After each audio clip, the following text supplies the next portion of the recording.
Good morning, all you YouTube viewers. Thanks for checking in to the channel. And I've been noticing that it's really tough to financially stay ahead of everything. And one of the big costs nowadays is auto insurance. So it got to the point where every month my auto insurance was going up. And I needed to figure something out. So I went and made an appointment with my agent. And they sat down and they actually, they hooked me up with this.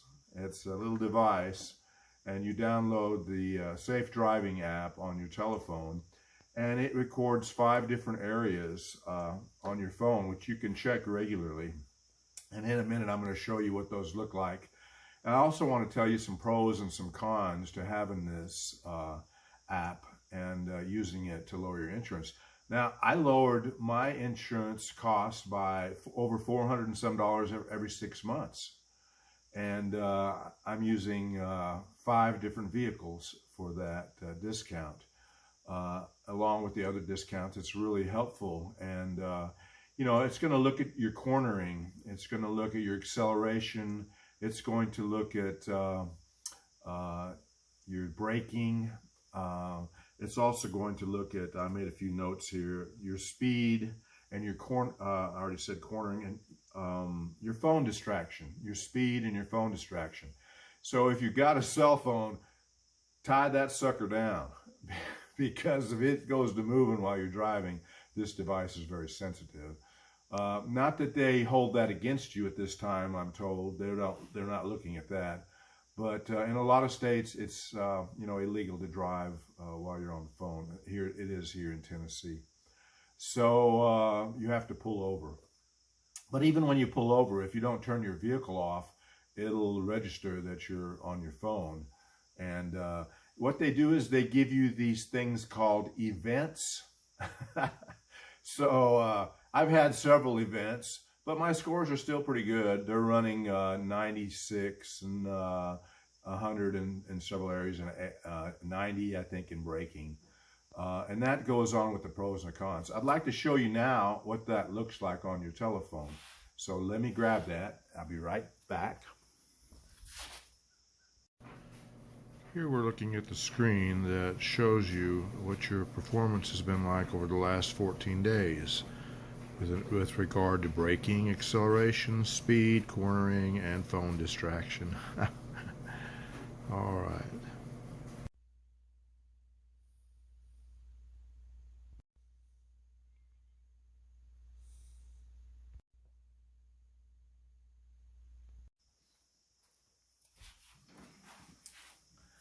Okay, so hopefully you saw that. You were able to see that on your phone. But again, it's saving me quite a bit of money.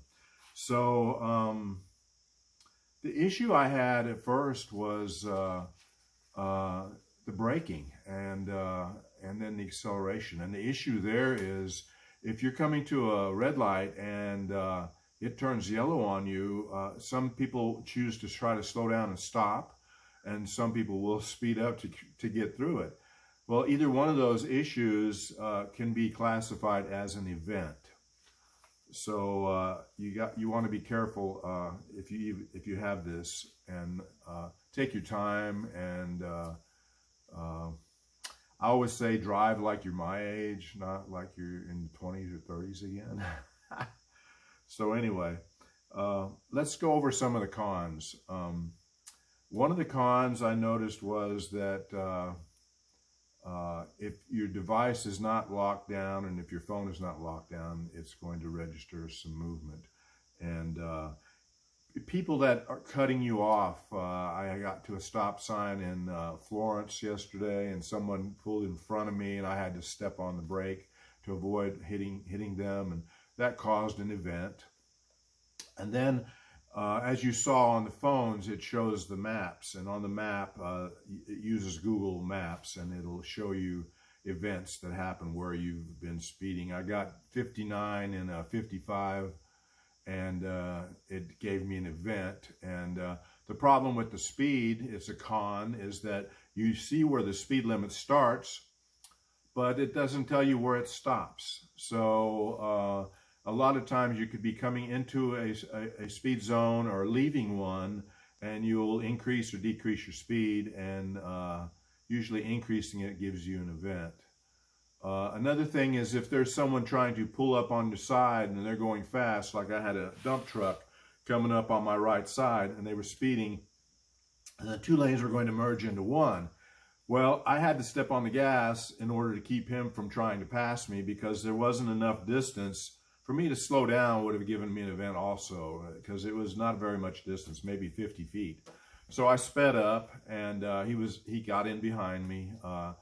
You know, it does not take into account, let me give you a pro. A pro to this instead of a con would be that it saves you quite a bit of money, about 30 to 40% of your normal insurance fees. So getting back to other people, another con is that it has no way of detecting how other people are going to drive. So if you think you're going to get on the interstate and cruise at 80 or 90 like the rest of the traffic, probably not going to happen without getting an event. So that's three things right there. Also, another con, of course, a pro to that is that it saves you a bunch of money. Another con would be that if you're driving, and I live in the rural area, so if you're driving and a deer just jumps out in front of you, or any animal that you don't want to run over, you're going to step on your brake, or you're going to swerve, and that's going to register as an event. The pros to that is that you're saving a lot of money, again, on your insurance. I couldn't figure out a lot of pros other than saving money. And anyway, hope that's helpful. So let's see, what else was interesting that happened? Let me look here. Oh, yeah. Sometimes you'll get a motorcycle in front of you or another vehicle, and they'll decide, oh, there's my turn. So without any blinkers or anything, they mash on their brakes and they take a right. You're going to slow down, of course, or you're going to swerve to avoid them. That's going to cause an event. So far, I've had several events, but they don't call you up and say, okay, you're in trouble now. And another con is that you have to keep your phone on. They want you to keep it on location and Bluetooth all the time. Well, my feeling about that is it's none of their business unless I'm driving where I'm at or what I'm doing. So I turned the Bluetooth and the location off. Funny thing about that is I was going somewhere with my wife and she had her phone on. Of course, her car is included, but I'd forgotten my phone. So it recorded the trip on her phone, and that was kind of weird. It didn't tell me the event specifically, but it did give her a score of an 88 that day. So that was kind of funny. Anyway, it wasn't funny to her, but it was funny to me. It causes a little bit of tension as it's collecting data, because if you're coming up on a turn and you forgot to slow down, you can't just slow down and then turn. Usually I'm going to pass it and then turn around, because it causes an event, which is a higher level of anxiety. I've had it now for about 2 months. And I'm learning how to live with it. Again, the money it's saving me is beneficial, and I appreciate that. So it seems like maybe I'm flipping around a lot on the different videos I'm making. I'm getting a lot of likes on one, and I'm getting fewer views or likes on another. And I think that's because I'm still new to this, and I'm skipping around with different issues that come into my head, and I want you all to know about.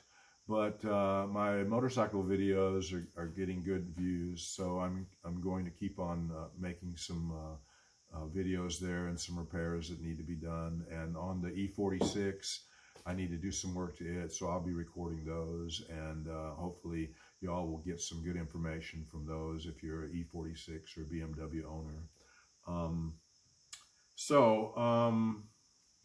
Other than that, I think again, the big pros to that is that it saves you a bunch of money. So thanks for watching my channel. Stay tuned for my next video. I hope to get better as time goes on, and we'll see you later. I'm probably going to go for a nice motorcycle ride today. It's very nice today in the mid-70s. So I hope life is good to you. Take care.